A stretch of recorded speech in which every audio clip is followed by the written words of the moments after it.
Достар, міне Қараман атаға да келіп жеттік. Жүріңіздер, сізге ішін көрсетіп шығайын.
Қараман атаның намаз оқитын жері екен.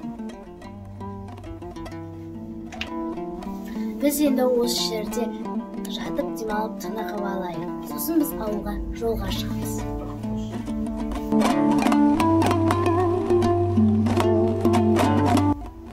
Бұл үңгір Есет атаға дейін, Масат атадан Шопан атаға дейін апаратын туннель. Бірақ бұл туннельді әлі зерттемеген.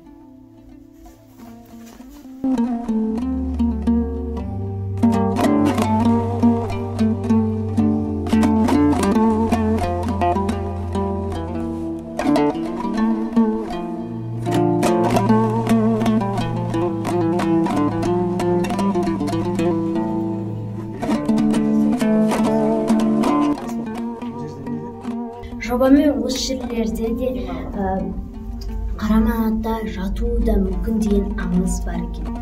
Емдік үшін, осы жерге емдік үшін адамдар 3 рет, оң жаққа 3 рет, сол жаққа емдік үшін аунайды екен.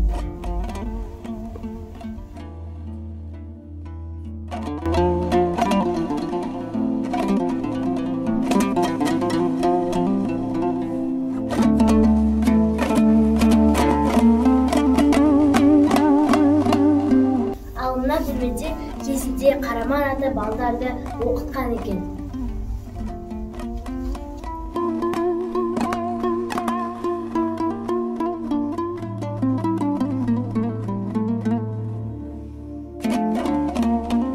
Әуелде осы мешіт осындай бағанасыз болған екен.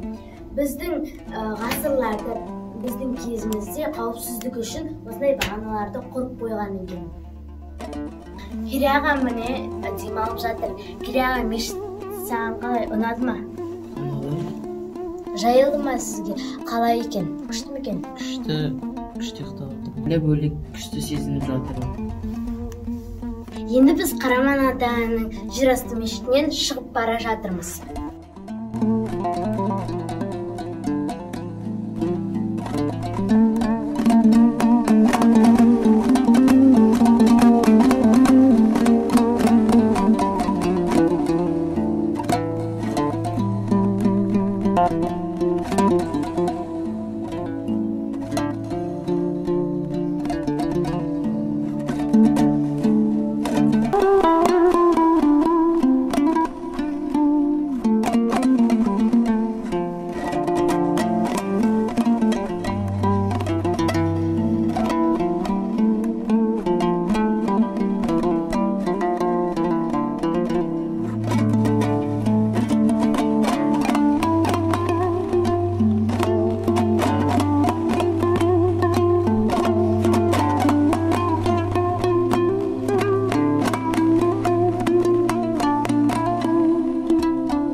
Ой.